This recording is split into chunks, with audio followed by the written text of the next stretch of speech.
Salut à tous et bienvenue dans Game Next Door. Alors c'est pas un nouveau décor, il y a un épisode qui arrive juste après, mais avant je dois vous parler un petit peu de la chaîne. Il y a un petit peu moins d'un an, on s'est lancé sur Tipeee. L'idée c'était de voir si, avec le temps, on pouvait atteindre une somme avec laquelle on se dise ok, on peut financer, on peut produire Game Next Door sereinement. Du coup on s'est lancé, on a sorti plein de trucs, des Game Next Door, des hacks, des éditos, et puis après on s'est rendu compte que ça allait pas vraiment être jouable de faire tout ça, du coup on s'est quand même pas mal recentré sur Game Next Door. Et je dis tout le temps du coup, c'est très chiant, même si Game Next Door c'est une émission qui prend quand même déjà pas mal de temps. Bon déjà il y a toute la production, l'écriture, le tournage, tous ces trucs là, mais aussi parce que Game Next Door c'est des essais et que chaque nouvelle vidéo c'est une nouvelle réflexion. Et ça demande quand même pas mal de taf pour arriver à un truc qui tient à peu près debout. Mais depuis le Tipeee, on a sorti 10 épisodes de Game Next Door, donc on a été quand même plutôt régulier. La question qui se pose aujourd'hui pour nous, c'est de savoir si on va pouvoir en refaire 10 comme ça. Parce qu'il faut qu'on soit réaliste, et dans l'état actuel des choses, ça va être un petit peu compliqué. Avec les moyens qu'on a, on va pas pouvoir maintenir ce niveau de travail et le faire aussi régulièrement. Et pour nous, la régularité, mine de, c'est quand même assez important. Et c'est pour ça que je vous en parle au début de la vidéo, que je fais un espèce de vlog dégueulasse, parce que je veux que vous sachiez que si on peut le faire, ce sera seulement avec vous. Donc si vous appréciez la chronique, que vous pensez qu'elle mérite d'exister, ça peut être le bon moment pour nous donner un petit coup de pouce en nous faisant un don sur notre page Tipeee. On a vraiment besoin de vous, et c'est ensemble, avec chaque don, qu'on pourra faire la différence. En tout cas, c'est comme ça que je le vois. On a repensé notre page Tipeee, on a notamment ouvert un salon Discord pour les tipeurs. Je pense que ça peut être une super occasion, d'abord pour discuter un petit peu avec vous, mais aussi parce que je sais que parmi vous, il y en a plein qui ont une putain de culture vidéoludique, et je pense que l'émission pourrait vraiment profiter de vos expériences et de vos références. De toute façon, je vous laisse faire un tour sur la page, vous verrez, il y a tout dessus. Voilà, j'ai pas envie de m'éterniser, j'ai pas envie d'être trop solennel, on a besoin de vous, j'espère que ça le fera, que vous pourrez nous aider. Allez faire un tour sur notre page Tipeee, allez voir un petit peu ce qu'il y a là-dessus, et puis je vous laisse avec l'épisode.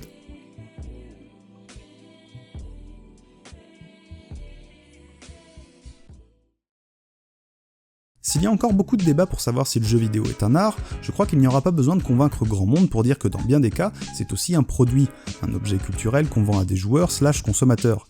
Et si vous faites partie de cette noble catégorie, et sachant que vous êtes là, c'est très probable, vous savez certainement qu'il n'y a pas qu'une seule manière de vendre un jeu, que ce n'est pas toujours aussi simple que je paye une fois et je joue. Du coup, on a voulu voir comment ça pouvait influencer la conception d'un jeu, comment le game design même d'un jeu peut-il être ajusté ou modifié pour correspondre à un modèle économique précis, et enfin, qu'est-ce que ça implique dans une époque où on nous parle de plus en plus de jeux-services.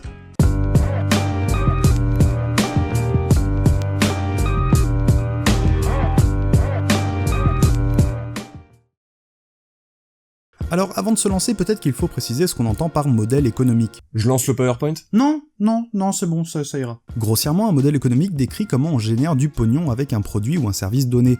Par exemple, Netflix propose un catalogue de films et de séries dont il s'est procuré les droits de diffusion.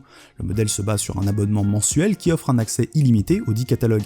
Pour que ça fonctionne, il faut que Netflix ait assez d'abonnés pour entretenir le coût des opérations, mais aussi un catalogue assez étoffé pour attirer et retenir les abonnés. Et c'est donc pas un hasard si le service à la demande finance certains contenus exclusifs et en majorité des séries.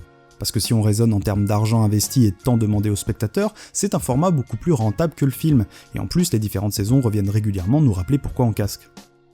T'es sûr que tu veux pas une petite image qui pivote ? Un petit nuage de mots, façon start-up quoi. Pour revenir au monde du jeu vidéo, les modèles économiques créatifs n'ont jamais manqué. Certains d'entre vous ont peut-être connu la fameuse époque des salles d'arcade. Il n'était pas question de payer un jeu, mais de payer un potentiel temps de jeu. On mettait une pièce et on tenait jusqu'au game over. Là aussi, pour que ça fonctionne, les constructeurs et éditeurs de bornes ont dû penser leur offre dans ce sens. Si n'importe quel morveux peut faire le tour d'un jeu avec une piécette, c'est tout de suite moins intéressant. Du coup, il faut construire le level design et penser l'équilibrage en gardant en tête que le joueur doit s'y casser les dents pour allonger la monnaie. On le laisse gérer 2-3 niveaux, et ensuite on l'allume à coups de boss ou de passage de plateforme ultra vénère. Mais je vais pas trop m'attarder là-dessus parce que c'est quand même plutôt connu. Par contre, c'est assez amusant de noter que plus de 30 ans après, certains free-to-play ont récupéré ces techniques-là. J'avais joué à Angry Birds 2 il y a quelques temps et je me souviens être arrivé assez vite à un niveau où le challenge est devenu hyper hardcore. Je roulais sur le jeu depuis le début et là, impossible de passer. Et pour retenter ma chance, je devais attendre 1 heure pour récupérer une vie.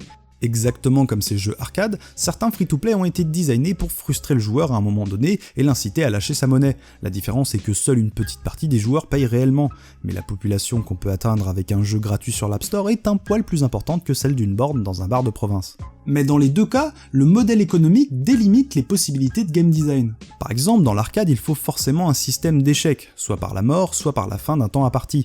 Et on imagine mal un jeu narratif et contemplatif en free-to-play, à moins que ses développeurs n'aient renoncé à toute forme de rentabilité. Mais il n'y a pas que dans ces cas un peu particuliers que le design s'adapte au modèle. On observe d'ailleurs ce même phénomène dans de plus en plus de gros AAA. La dématérialisation a permis aux jeux vidéo de diversifier ses modèles économiques. Il y a eu le free-to-play, mais aussi les DLC, les Season Pass, les abonnements aux MMO, les microtransactions, etc.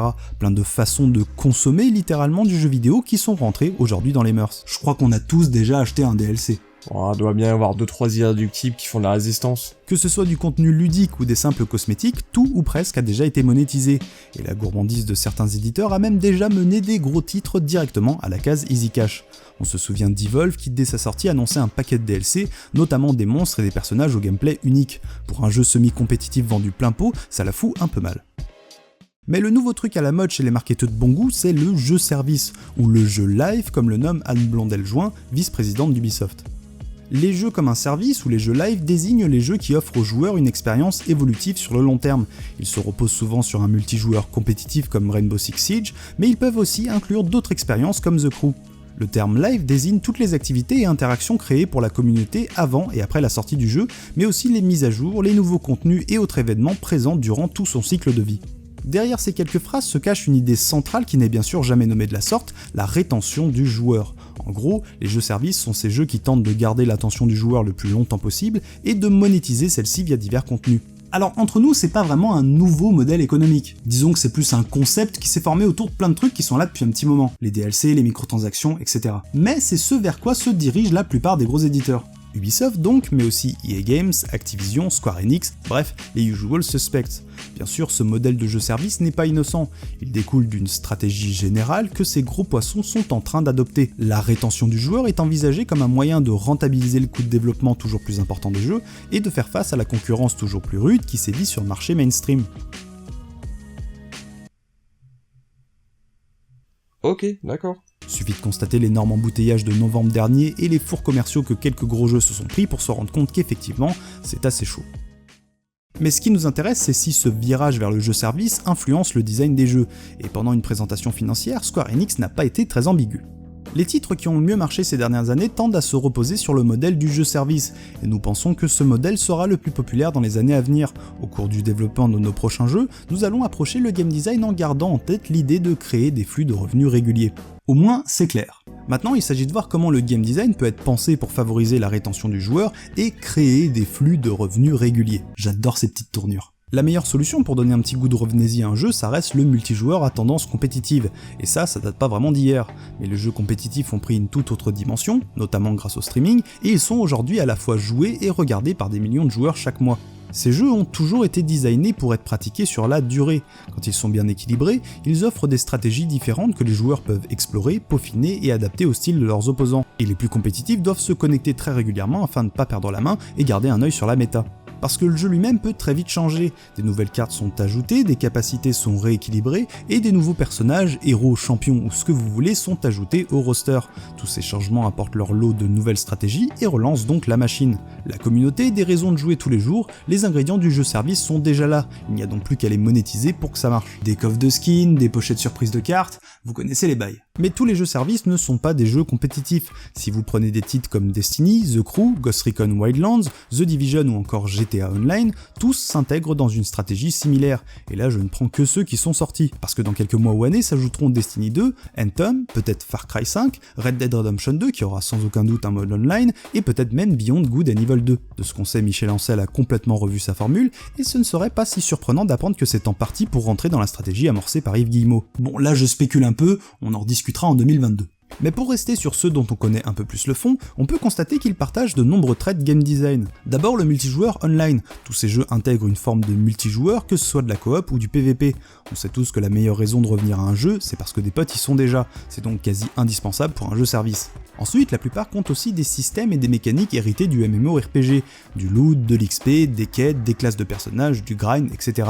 Des concepts de game design qui encouragent fortement le jeu sur le long terme. La boucle est virtuellement infinie tant qu'on rajoute du contenu. Enfin, ils se reposent tous sur un open world. Dans le dernier épisode de GND, j'expliquais qu'il y avait, selon moi, de plus en plus de jeux pour lesquels l'open world était devenu un objectif plutôt qu'un outil pour servir une idée de game design.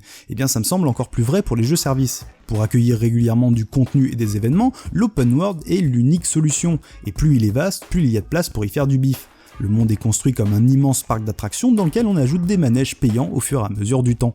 Multijoueur, mécanique de RPG et open world, voilà donc a priori la recette pour faire un bon jeu service sans passer par la case e-sport. Ensemble, ils favorisent la rétention du joueur. Il y a donc de grandes chances pour qu'on retrouve ces traits de design dans la majorité des jeux qui se baseront sur ce modèle. Et ça peut marcher avec du FPS, du TPS, du hack and slash, ou même de la course. Par contre, il faudra donc pas s'attendre à avoir du level design un peu plus fermé ou plus morcelé dans sa structure, et on verra certainement pas non plus de la narration avec une mise en scène travaillée ou un rythme qui va de pair avec l'apprentissage des mécaniques. Comme l'arcade ne pouvait pas faire naître un Legend of Zelda à cause de son modèle basé sur de courtes sessions de jeu, le jeu service ne pourra pas faire naître un Doom ou un The Last of Us. Et du coup, le visage du jeu vidéo mainstream va peut-être changer un peu. On peut facilement imaginer que d'ici quelques années, le AAA va se segmenter en deux catégories, avec les gros jeux services d'un côté et les habituels AAA plus orientés vers le solo de l'autre. D'ailleurs, on peut se demander si ces derniers ne vont pas souffrir de cette nouvelle tendance, dans l'éventualité où les gros éditeurs seraient moins disposés à financer des titres qui ne se rentabilisent que ponctuellement. Est-ce qu'en 2020, des Nier Automata ou des Prey seront encore financés dans les mêmes proportions? La question peut se poser. Même si les succès de cette année prouvent que le jeu solo est tout de même loin d'être mort. Ensuite, le phénomène d'annualisation qu'ont connu certaines grosses licences va progressivement s'estomper. Le succès d'un titre ne se mesurera plus seulement au nombre de ventes Day One, mais au nombre de joueurs actifs sur les serveurs mois après mois. Mais ça veut aussi dire que les nouveaux jeux ne seront plus seulement en concurrence avec ceux qui sortent en même temps, mais aussi avec ceux sortis il y a 1, 2 ou même 3 ans. On a d'ailleurs un peu de mal à comprendre comment Ubisoft compte lancer autant de titres sur ce modèle sans crainte de la cannibalisation. On peut même aussi se demander si tous les jeux services pourront coexister et persister sur ce marché, et si les éditeurs fuient l'embouteillage des AAA pour finalement en créer un autre, nul doute que la stratégie du jeu service sera alors révisée, ajustée ou modifiée en fonction des situations. Et puis tout le monde n'est pas forcément branché par ces jeux multis, ce qui peut donner de nouvelles opportunités à ceux qu'on appelle les AA ou les III qui se focalisent souvent sur le solo.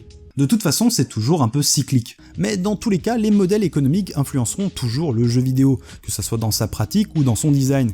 Et si on se dit souvent que pour comprendre un jeu, il faut comprendre pourquoi il est fait, il nous faut aussi garder à l'esprit comment il nous est vendu.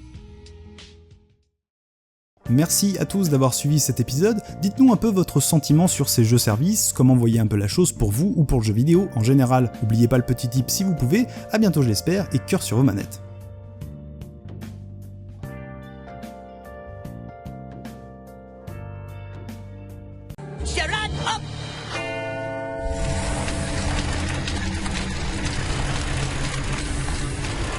Allow me to explain the science behind micropay freemium gaming. For years, the concept behind gaming was simple. You pay for the game and you enjoy. With mobile apps, we now have the ability to make games that are boring and stupid. But if you pay for incentives, you're rewarded. Freemium. The mium is Latin for not really.